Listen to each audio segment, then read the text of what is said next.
미국 드라마 CSI 시리즈가 국내에 방영되면서 법의학에 대한 관심은 그 어느 때보다 높아졌습니다.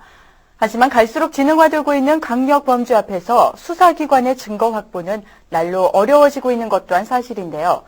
이런 가운데 대전지검은 사건 현장을 과학적인 분석과 법의학적인 관점으로 접근해 자칫 미궁에 빠질 뻔한 사건의 살인 혐의를 밝혀냈습니다. 송기현 기자입니다. 지난 2006년 12월 대전의 한 육교에서 24살 장모 여인이 추락해 숨졌습니다. 당시 현장엔 장 씨의 애인인 26살 윤모 씨가 함께 있었고 사고 직전 심하게 다퉜던 사실이 경찰 조사 결과 밝혀졌습니다. 경찰은 사건 당시 같이 있던 윤 씨를 유력한 용의자로 지목했지만 윤 씨는 장 씨가 자신과 다투다 홧김에 스스로 투신했다고 주장했습니다.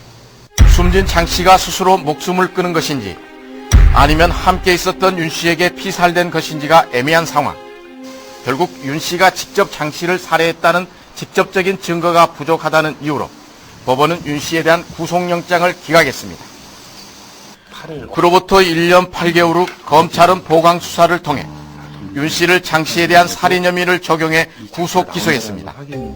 우선 피해자의 신장을 고려해 볼 때 1m가 넘는 육교 난간을 스스로 넘기는 어렵다는 점에 주목했습니다.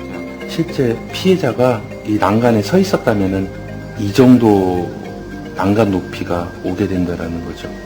설사 자살을 한다고 하더라도 상당한 노력이 필요하다는 거죠. 그러니까 장애가 있다는 거죠. 문제는 육교의 높이와 장 씨의 최종 추락 자세 간의 인과관계.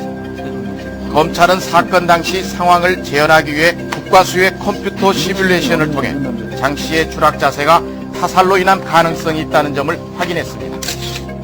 타살로 보이는 경우에도 같은 결과가 가능하다라고 해서 일단은 타살 가능성이 이 어떤 객관적인 확인된 증거가 모순되지 않는다라는 점을 확인했습니다.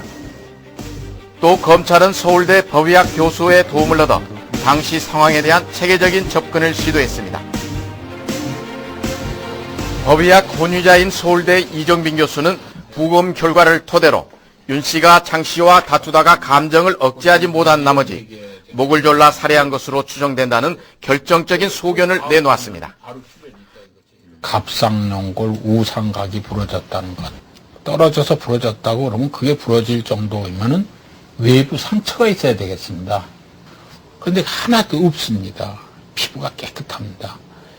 누르기 전에는 부러질 수가 거의 없다 이거죠.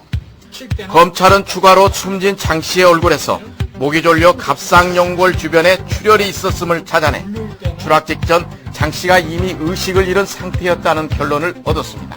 얼굴이 점상출혈이 있는 것, 안검에 점상출혈이 있는 것, 그 다음에 입술 내측에 점상출혈이 있는 것, 이거는 목을 졸랐다 이런 얘기가 되고 떨어지기 전에 목이 눌렸고 의식이 없었다.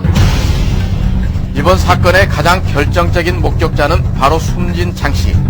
말 없는 피해자의 증언에 과학적이고 체계적인 수사로 화답한 검찰의 의지가 자칫 무혐의로 끝날 뻔한 사건의 진상을 또 한 번 밝혀낸 순간입니다. SPBS 송견입니다.